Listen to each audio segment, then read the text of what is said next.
Every hour, every day, around the clock and around the world, the United States Coast Guard is, like its motto, Semper Paratus, always ready.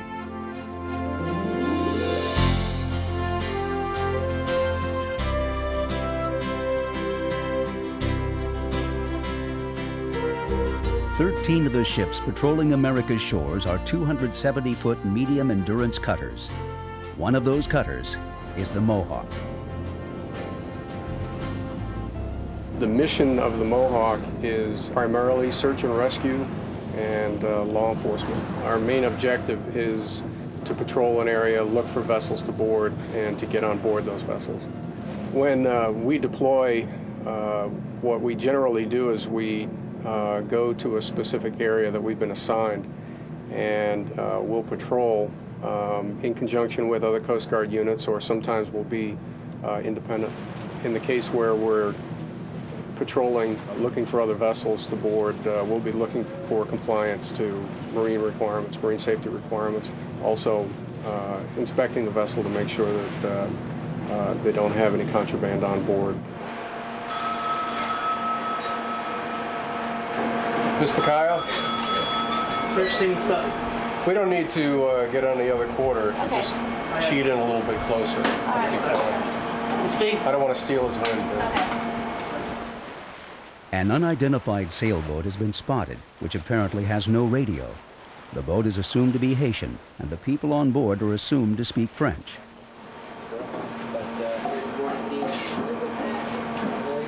The captain decides to send a law enforcement team to investigate the sailboat. The Mohawk is readied for law enforcement phase 1, and the law enforcement team, also called the boarding team, reports to the bridge to be briefed by the captain. There are 4 people on deck that we can see. There's nobody else visible. You don't see little heads popping out of the cabin, so I don't think they have a bunch of migrants on board.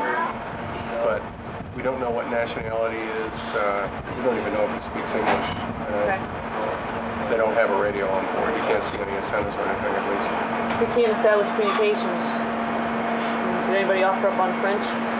Yeah, Seaman McKinley just came up, and she apparently has 4 years of high school French, so we'll try that out. Okay. But I think that's the best we're going to be able to do today. So. But if you get over there and you can't establish communications, or they're belligerent or whatever, just radio back and Stand off. 625. We'll take it from there.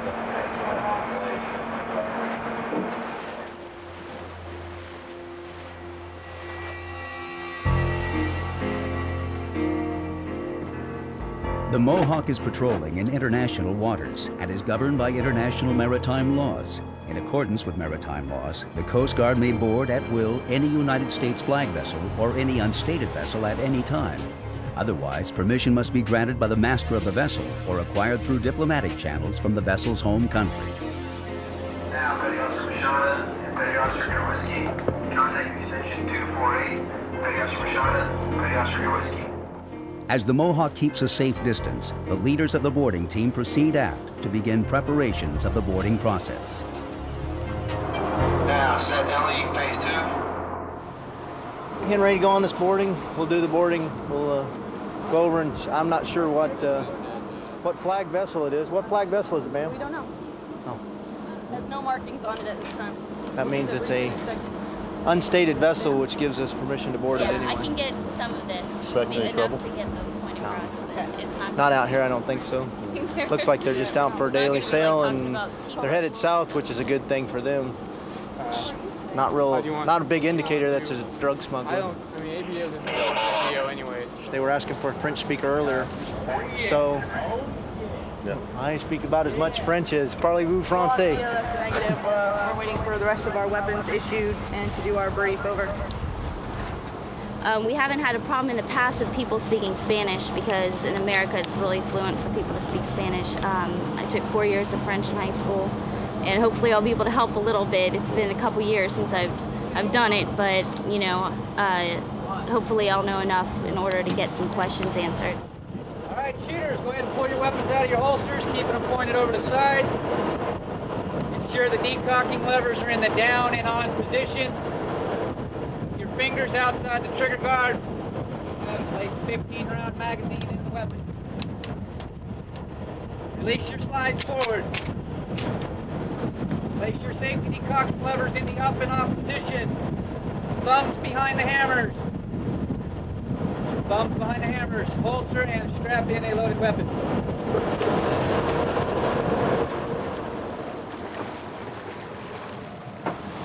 Doesn't appear they don't have any antennas on board. We can't get radio comms with them. What the game plan is, we see 4 people on board. It doesn't appear to be transporting migrants. They don't have people sticking their heads out. They can see the 4 people on board. Our game plan, we got McKinley with us in case they're speaking French. She took 4 years of it in high school. I feel pretty confident. First one is, am I speaking to the master of the vessel? How do you say that? Well, you have to get around it. I've only taken French for a couple years, so I'll probably ask him who's the man of the ship, the head person, qui est l'homme de la vaisselle. It's pretty simple. What is your date of birth and citizenship? Quelle est la date de naissance et le citizenship?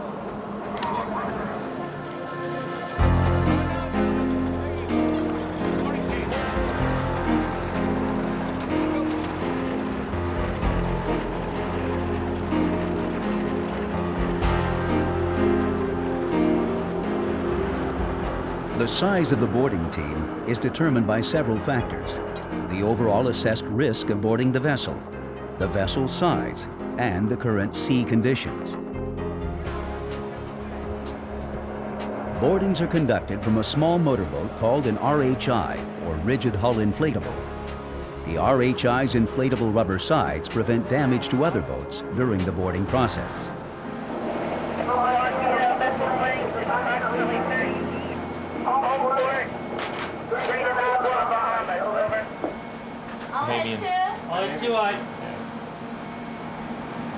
Roger, understand. All port 394. What was their last port call?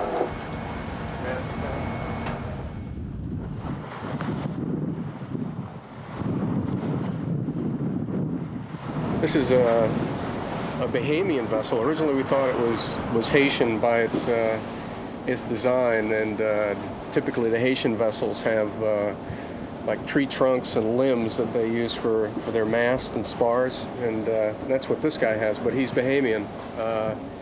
And he's on his way from Port-au-Paix, Haiti, to Nassau, and he's supposed to have a bunch of vegetables on board, running them up to Bahamas. Didn't have any communications with him when we first came up on him, which is typical. They don't have many electronics on board these, and so we sent a boarding team over to establish communications from the boat, and got our information, and then asked him for consensual, and gave us permission to come aboard. So this is fairly routine.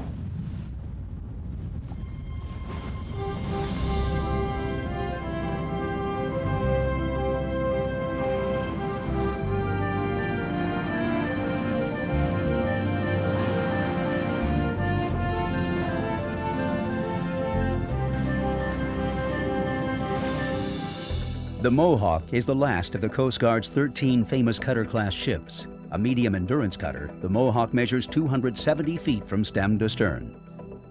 Within the ship, there are 6 levels of operational space which house and support a crew of 100 men and women, 14 officers, and 86 enlisted.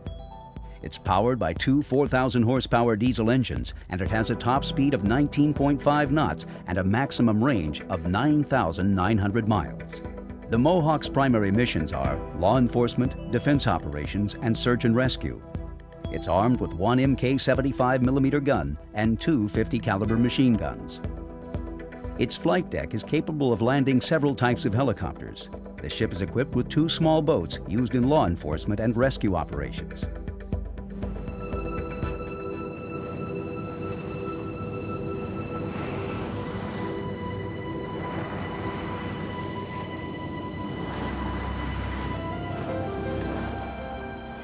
A day aboard the Mohawk doesn't really have a beginning or an end. Since the ship is operational around the clock, a crew is always on duty. manning the bridge, on watch for other ships, or charting the ship's route. Also come right, stay on 075. Come right, stay on 075I. At night, the ship is quiet, but for the constant hum of the engine. Most of the ship's enlisted personnel, grades E5 and below, sleep in tight quarters, stacked 3 high.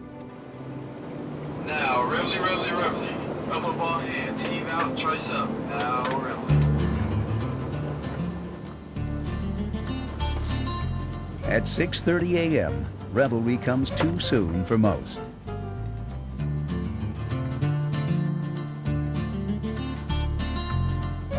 The crew is ethnically diverse and come to the Coast Guard from all parts of the United States. About 10% of them are women who sleep in separate quarters.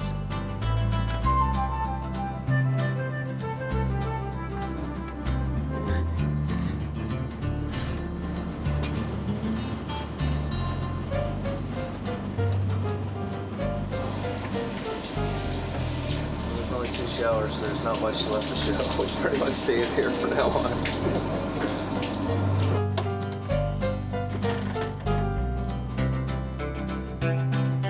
Except for the segregation by sex, living arrangements are separated by rank and by department. The ship's broken down into 4 departments, and there's 2 or 3 divisions within each department. The 4 departments are engineering department, operations department, the support department, and the deck department. Each has their own assigned spaces on board the ship, their own gear that they have to maintain, their own jobs and functions on board the ship. Report. Engineers all present, counted for, sir. Operations Department, all present, counted for, sir. Deck Department, all present, counted for, sir. Support Department, all present, counted for, sir. Afternoon, Captain. Ships companies, all present, counted for. As in all military organizations, the Coast Guard observes a strict chain of command. At the bottom is the ship's crew, the enlisted personnel, who report to the chief petty officers, who report to the division officers, who report to the executive officer, who reports to the commanding officer, who, regardless of rank, is always addressed as captain. Okay, we're in the vicinity of Crooked Island, Bahamas, which is right near Mirapur-Vos, north of the Windward Pass. Again, we're still supposed to be over in the vicinity of Berthing by the 2nd to pick up our helo, gun shoot on the 3rd, and then nav stay Rosie Road on the 4th. Probably sometime tomorrow, if the weather's cooperating, we may have a little cookout, and we may also find a fishing spot if we can find a nice, convenient, shallow spot to get by. So we'll let you know how that works out. Okay. All right. So take charge. Department heads, take charge.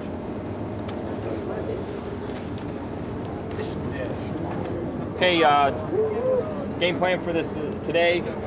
As the EO brief, we'll be doing a general emergency drill this afternoon. Tomorrow morning, field day and MI. We need to get the ship back up to snuff, so turn 2 and make sure things are cleaned up. We didn't clean for basically 2 months, so we need to make sure that we get all this stuff and get it back to where it's supposed to be. Saturday, that 1900 email will go out. Special note on this, it's expensive. MRSAT time, $6 a minute. We're not trying to say you can't send email and we don't want your mom to send. We just want to try to conserve and consolidate emails. Any other questions about email? All right, other thing going on Saturday is pyro training. Pyro training for all the new people. Okay, those of you who haven't sailed with us before. Pyro training tomorrow night. And after quarters tomorrow will be Crazy Hat Day. We're going to do it after quarters tomorrow. The efficient operation of the Mohawk depends on specialization and separation of duties, as well as the ability to function cohesively as a unit. And the Mohawk is one of 237 ships among 1,500 Coast Guard units operating throughout the United States. Smallest of America's 5 armed services, the Coast Guard is the primary federal agency with maritime authority for the United States. The Coast Guard is divided into 9 districts, each with its area of responsibility. The Mohawk is attached to the 7th District, headquartered in Miami, Florida. From its home base in Key West, Florida, the Mohawk is responsible for patrolling the waters of southern Florida, the Bahamas, and the Caribbean Sea. About 750,000 square miles in area, the Caribbean Sea is a major trade route for Latin American countries. The Windward Passage between Cuba and Haiti is the primary shipping route between the U.S. and the Panama Canal. Although the great majority of vessels passing through this area are legitimate commercial ships, fishing boats, and pleasure craft, these waters also serve as the principal route for drugs and illegal migrants into the U.S.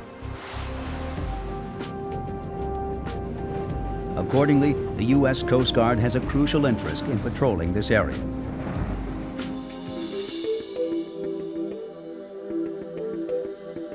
The coordination of the patrol, as well as the bearing and speed of the ship, is directed by the bridge. Helmsman, continue left, steady on 140. Stay on 140 on. Helmsman, all ahead 6. All ahead 6 side. The bridge is commanded by the OD, the officer of the deck, under the direct orders of the commanding officer. The OD, usually a junior officer, is responsible for keeping the ship on its immediate course and relays orders to the helmsman, an enlisted man or woman, who physically drives the ship. Directly behind the bridge and working in close conjunction with the bridge is the Combat Information Center, or CIC. CIC is like a clearinghouse of intelligence. Information is gathered here from the ship's sensors, such as radar and radio, and then disseminated to the bridge and other departments. CIC is constantly monitoring the ship's position, and like the bridge, constantly looking for targets, ships to avoid, ships to board, and aircraft that may be transporting contraband. In fact, looking for targets is the primary objective of the Mohawk. November 611 Bravo, it looks like on the helo. November 611 Bravo? Yep. The helo numbers are November 611 Bravo. In spite of the Mohawk's high-tech electronics, still the most effective lookout device tends to be the human eye, aided by binoculars. Basically, we use the binoculars to scan the horizon, make sure that, if we see a contact, we report it, what it looks like, where it's going, what direction it's going. The worst thing you can have is, a contact that has CBDR, which is constant bearing, decreasing range, which means that it's possible something that we could hit. So we want to make sure that we avoid those type of things. We scan the water to make sure that there aren't any Cubans or Haitians. We've had problems with migrants in southern Florida. We want to make sure that they're not in the water. We'll step out on the side here on the bridge wing and make sure that nobody on our ship fell over. Bridge, see what on. Man overboard our starboard side. Man overboard starboard side. Now, man overboard starboard side. This is the drill. Is it a drill? Yeah. Now, this is the drill. Man overboard starboard side. Ship order, boat pickup. Although a training exercise, the Mohawk must respond as if the emergency were real. The OD immediately changes the ship's course. Each department takes account of their personnel to determine who's missing. A rescue craft is immediately prepared for launch. All right, I got bags. Boat lowering detail is manned and ready. Other crew members who don't have an active role in the rescue help to point out the location of the person in the water. Of course, speed is of paramount importance.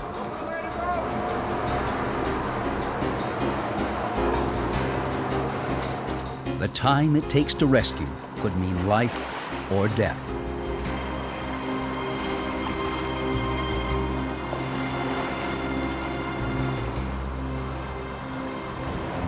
So it was pretty slow. We did it kind of as a surprise and kind of threw it up a little bit because people, it was a little slow and they didn't get excited, but they need to get excited. And I think after they see their score on this, they're gonna want to get excited and want to be a little bit more prepared for the next time we do this. It could be them in the water.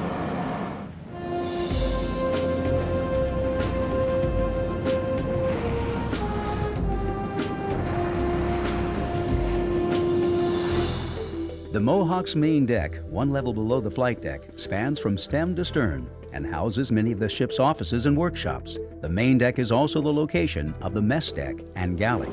Those potatoes coming?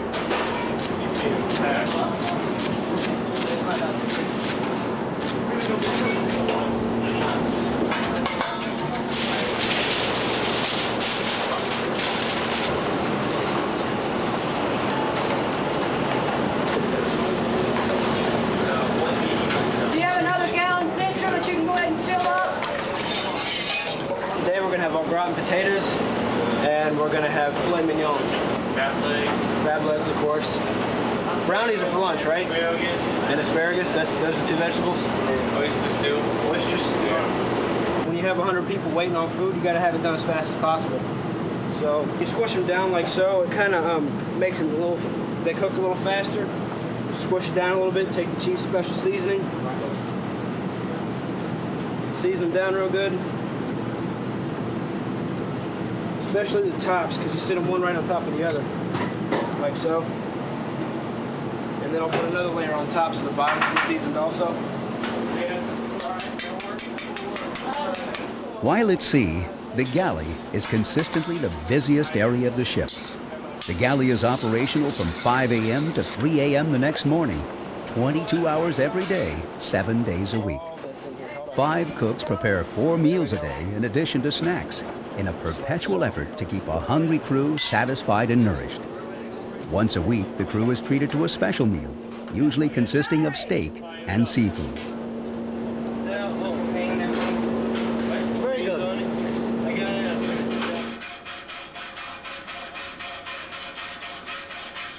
We want to keep the ship clean because that's for health reasons. I mean, it's not just to get the guys to do work. We need to keep the place clean so that we don't catch roaches and we get people sick from taking in molds and funguses that grow when you have a lot of moisture. We're having a material inspection today, which isn't just cleanliness as far as the inspection goes. We're actually going to go around and look at cleanliness, but we're going to look for defects in safety items. We're going to check our fire extinguishers, make sure they've been checked, and all the safety equipment around the check, as well as the cleanliness of it. We're going to head up forward to ops berthing and first class berthing. Chief Petty Officer Hans Bartnick is one of 8 Chief Petty Officers aboard the Mohawk. Among other duties, Chief Bartnick is the Chief Master at Arms and is responsible for the ship's sanitation and security. The Chiefs, as they are called, are enlisted men and women with a rank of E7 and above. They report directly to the officers and supervise the lower enlisted ranks. Chief, am I supposed to do the wardroom? Nagets. No, it's not yours. One thing the CO did point out today, those transformers that are up there above the ladder, he said there's a bunch of stuff growing on top of them. Growing? Well, it's black. He said Where is it? Above the ladder, like going up? Come here, I'll show you. Only thing is, don't use, Oh, back through here? see these right above your head? Oh, Only thing is, don't use water, of course. Use Right. water on them, and then you're toast. And then I have to find me a new hard worker. Anybody decent in here? Hey, come on in. This is what we call operations berthing. Again, as you'll find, the ship is segmented. Everything we do is kind of segmented by departments. This is operations berthing. We try to keep people that do the same job and have the same work schedules together so that there's an inter cooperation on the ship. So all the operations people sleep in here. That is E5 and below.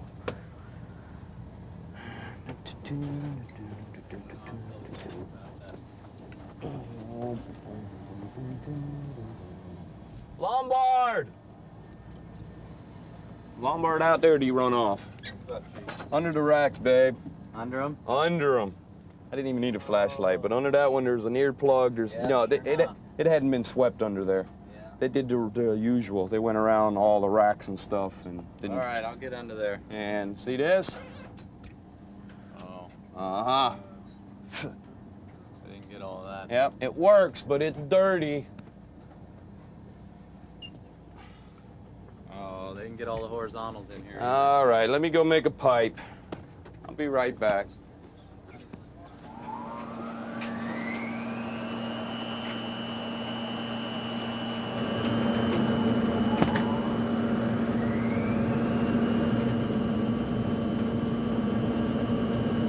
want my wife to see this. She'll think I actually do laundry. Each group of people, each department has a designated day. On Saturdays and Sundays, it's all hands. But it's up to the own person to make sure their laundry gets into the dryer in time to keep the wheels turning, keep progress going. A dryer takes 50 minutes and a washer takes about 25 minutes, so sometimes it'll get backed up.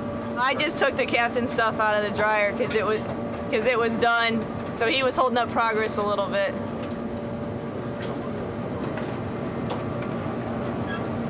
See, I get the first lieutenant to hold my laundry for me. Nice, Kathy.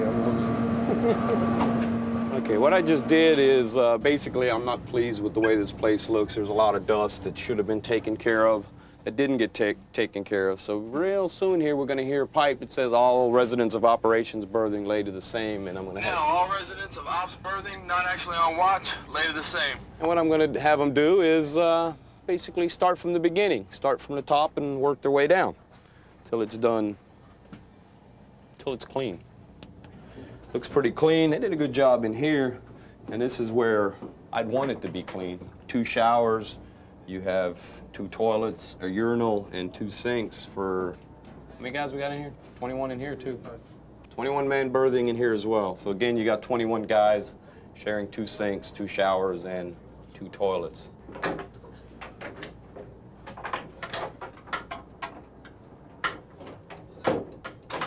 Hey, Fish. What's up? They didn't get the dust, man. They didn't wipe anything down, and they didn't get under the racks. So I just told them, wipe down the dust, start at the top, work the way down. Okay. I got enough of them, so they're working it. We talked to Lombard and see what people we had this morning. I think he had quite a few, but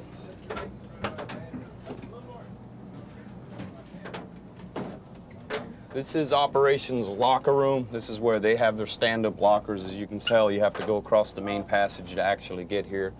But again, you got 21 lockers for 21 guys. They got a place to put their hang-up stuff. Now, the new meal's being served on the mess deck for first-class petty officers and watch release. Watch release to the head of the line. What's up first? Medium rare. Medium rare, coming right up. And just silk strap. That's good. Okay. Leg and asparagus. That's it. Rare or well, Doc? Oh, rare's fine. Rare's fine. Leg. Asparagus. Asparagus. And what can I get you, sir? Crab legs, steak potatoes. Rare or well done? Rare. Okay. Rare. Okay. Well, Hey, I got a crab leg. As with all military organizations, there are 3 distinct societies aboard the Mohawk: enlisted personnel, chief petty officers, and officers. Each society has separate living accommodations as well as separate dining rooms. Enlisted ranks eat informally on trays, cafeteria style, on the main mess deck.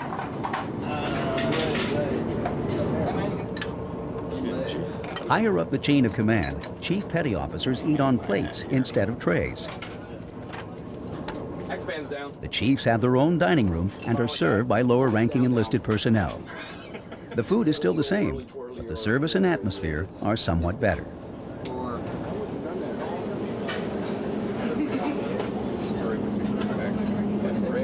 As the old saying goes, rank has its privileges. At the top of the command, officers eat in a formal setting: tablecloth, silverware, individual place settings. Well, look at these bad boys. Another everyday lunch. Yeah, hold on. Their meals are served 1 course at a time, just like a fancy restaurant. But the food is still the same food that is served to enlisted and chief petty officers. Breakfast, lunch, or dinner, every rank on board eats the same food as the others.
Now, this is a drill, this is a drill. General quarters, all hands man your battle stations, set material condition zebra throughout the ship, and make reports to DC Central. As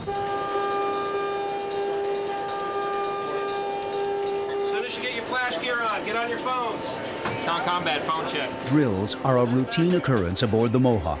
Since the Mohawk is alone at sea, every crew member must be able to react quickly and efficiently to emergencies of all sorts, whether it be fire, flooding, or combat. EW, man and ready. All right, fire control, man and ready. Surface and air, man and ready. Non-combat, CIC, man and ready. Very well.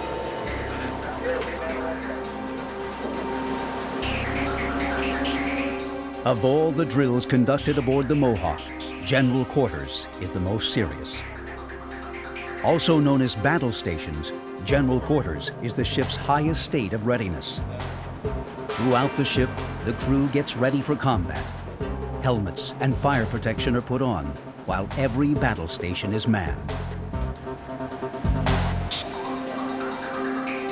Lookouts scan the horizon for other ships as the Mohawk prepares to test its defensive weapons.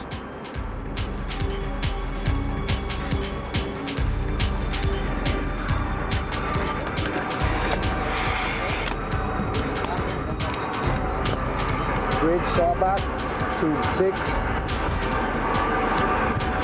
loaded.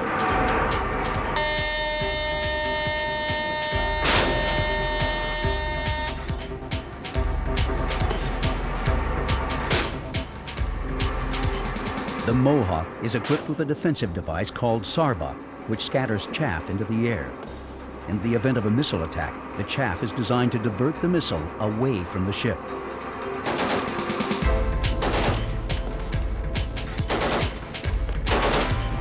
.50 caliber machine guns mounted on each side of the Mohawk are used in combat and law enforcement activities.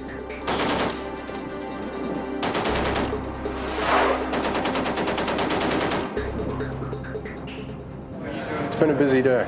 We got a boarding in today. We did our Sailboat and our .50 caliber gun shoot. Tomorrow we get our helo. That'll be coming out to us about 8:30 in the morning, and we'll be staying in around Mona Island, Mona Pass, which is that area of water between Puerto Rico and the Dominican Republic. That'll put us in here. It'll allow us a couple hours if we find anything to do a boarding tonight. Mm-hmm. Do we have the waypoints in GPS? I haven't put it in GPS. I put it in SCCS. I just put it down, so they'll put it into GPS. Okay. So we pick up our helo there tomorrow, and then we're out here. Yes, sir. On the second, they didn't give us an assignment for the first because we're doing our own thing. Mm-hmm. The second, just to remain here, and then the third, fourth, fifth, we can come over to Area 2, which is basically just south of Puerto Rico. The helo is going to go up probably about twice a day for a 2-hour search, and what they'll be looking for is small targets, either migrants or go-fast activity, vessels that we might be interested in going to look at.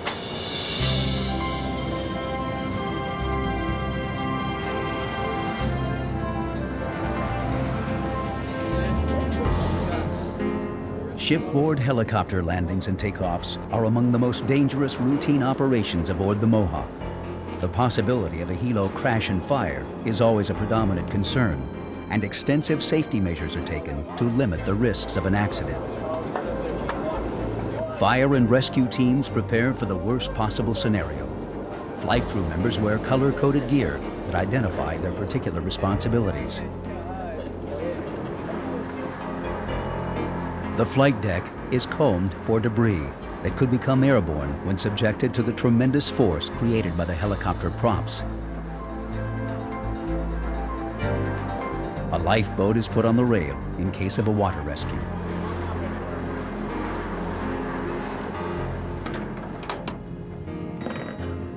And finally, the talon grid is uncovered.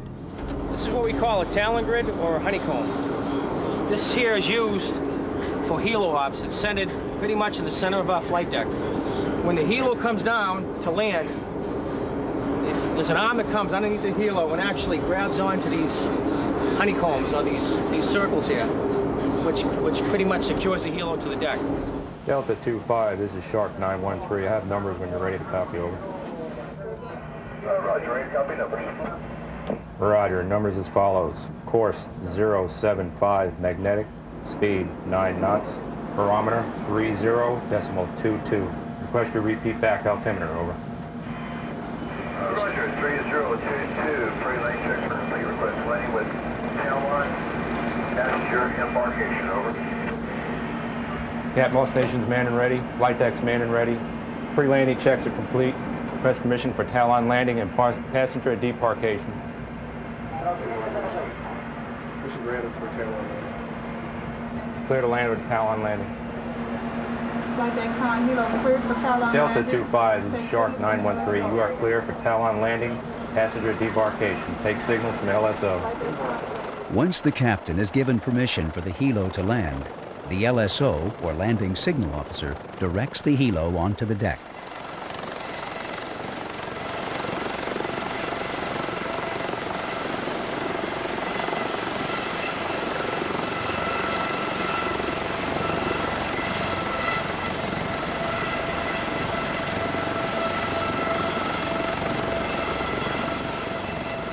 All right, talons engaged. Deck status light red. Light station con, deck status light red. Well, the helo has radio communications with a bridge, and I have communications with a bridge through a sound power phone talker. And he stands behind me when we're landing the helo, and we've got certain symbols to let me know what I expect for the helo to be doing. And from his symbols, I know how to direct the helo onto the flight deck.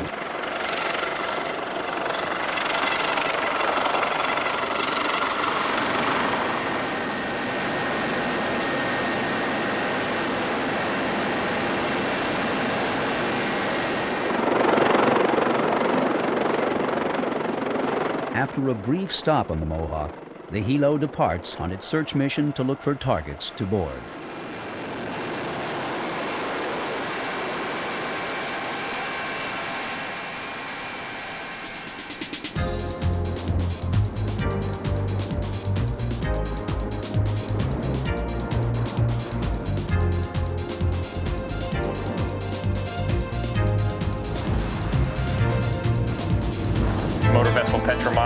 Motor vessel Petramaya. This is U.S. Coast Guard vessel. U.S. Coast Guard vessel on channel 1616, over.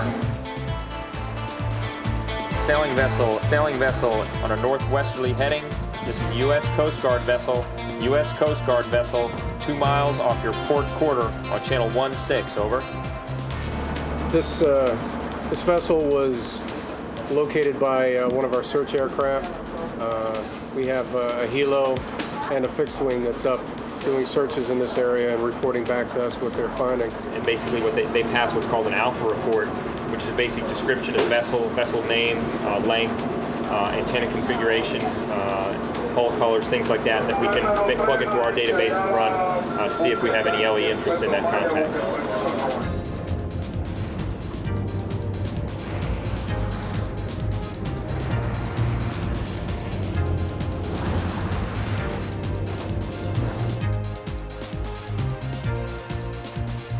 Once we get within range, I'll hail the vessel, ask them what's called right of approach questions. Roger, Captain. Including yourself, how many persons are on board your vessel, and what are their citizenships, over? Roger, Captain. With your permission, we'd like to send a boarding team over to conduct a routine at-sea inspection, over. Boarding team Mohawk, the personnel are in the cockpit, which is in the aft part of the vessel. Roger.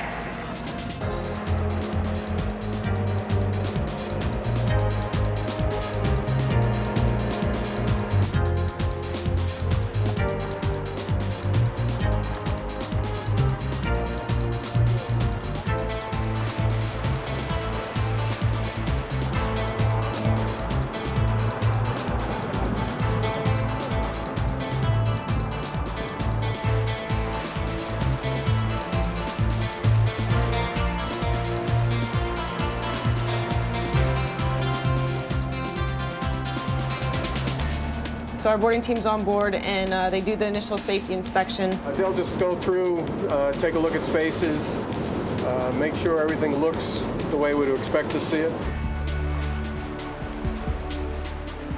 Our small boat stays off the opposite quarter that we do, so we're off the port quarter, they're off the starboard quarter, and they're also keeping an eye on the team. The boarding officer is going through the paperwork, making sure that the story that the master has told us as far as where he's been, where he's going, matches what he has on his charts and in his logs. Went through his paperwork. His paperwork all matches. It's very neat and organized. They also get the vessel's documentation, make sure the master's license is current. They're going through and using their ion pads to make sweeps through the ship. They'll report back to us as they get information, as they complete. The ion scan tests for a number of different drugs, opiates, barbiturates. If they do find anything out of the ordinary, if they come across some sort of contraband or clues that could lead to contraband, they'll let us know. So far, nothing that's out of the ordinary, over. Hold on.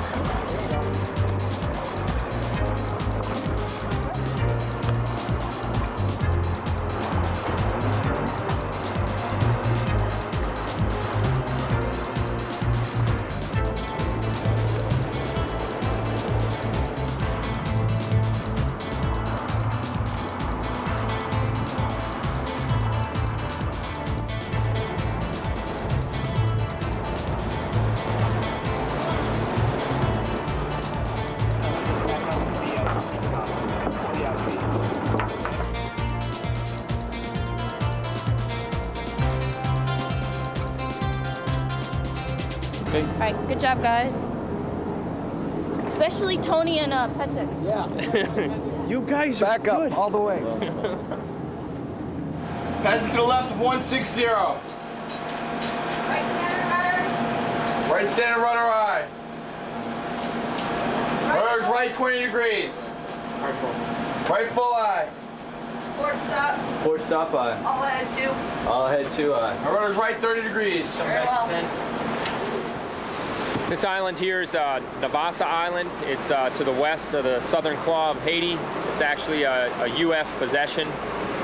It's approximately maybe 20 miles off the coast of Haiti. We're just basically going to go down the southwest side of it in a lee there and have a cookout. Mark 112. Securely anchored, the Mohawk settles in for a leisurely afternoon in the sun. But even at rest, the Mohawk has work to do. We've anchored 400 yards off of Navassa Island, and we've noted a couple of boats. They look like Haitian sailing boats, Haitian fishing boats on Navassa Island there. So they're within U.S. waters, and also it looks like they've been on the island also. So we'll examine what they're doing in U.S. waters since we have jurisdiction over them. And then we'll do a flight deck cookout this afternoon, as well as monitor any kind of traffic that comes up south through the Caribbean through the Windward Pass. A United States possession, Navassa Island is kept as a bird sanctuary. There are no human inhabitants on the island. After weeks at sea, land is certainly a sight to behold. Meanwhile, the Haitian fishermen spotted off the island became curious about the Mohawk. Before a boarding team could be assembled to investigate the Haitians sailed over to investigate the Mohawk. Where are you from? I'm from Haiti. Haiti. Are you staying on this every night? Yeah. Yeah? What's the purpose? What are you doing here? To fish? Are you all together? Yeah. Yeah? How many?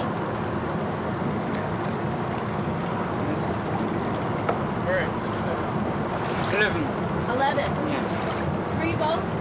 Yeah, 3 boats.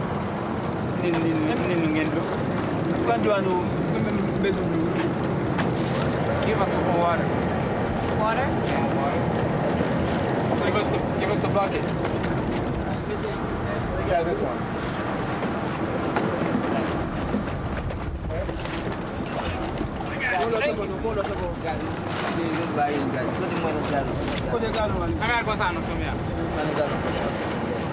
While Ensign Muse leaves to fill the water bucket, the rest of the crew tend to more serious matters. You just caught this? Nah, I caught it 3 weeks ago. So you're gonna use, what's this for now? This is mullet, cut mullet. What do you think you'll catch with it? Oh, it depends what's out. It might be some, see what they got on their boat down there. They got squirrel fish. There's some big stuff out there too. Last time I was here in '94, catching small tuna, barracuda. Maybe I'll get lucky again.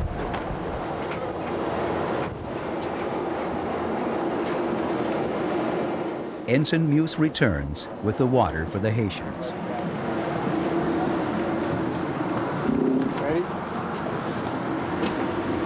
Can you catch it? Ready? There we go. We do have a great crew on board here, and the crew is in fact the motor that runs the ship. They're the ones that from stem to stern are in fact making the ship go. What we try to do to even out the load for the crew is to have opportunities at times where we may break off and have a barbecue.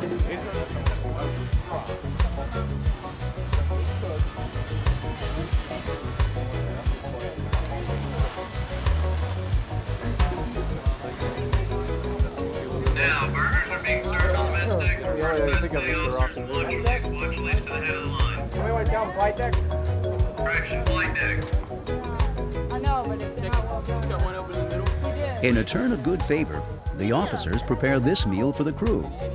The captain has authorized civilian clothes and specified that everyone wear crazy hats for the occasion.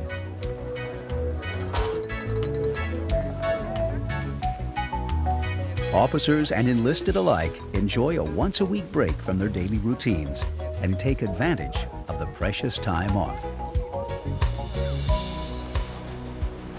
I think we all enjoy what we're doing. If we were out here trying to get rich, then we wouldn't be here. We wouldn't be in these jobs. And it's more than that. It's the type of work that we do. It's a very rewarding type of work. It's exciting. You get to see a lot. When I came into the Coast Guard, my perspective was tremendously broadened. Some people come into the Coast Guard just to figure out what they want to do. And this is a great opportunity. It's the type of thing that you feel a great reward being involved in.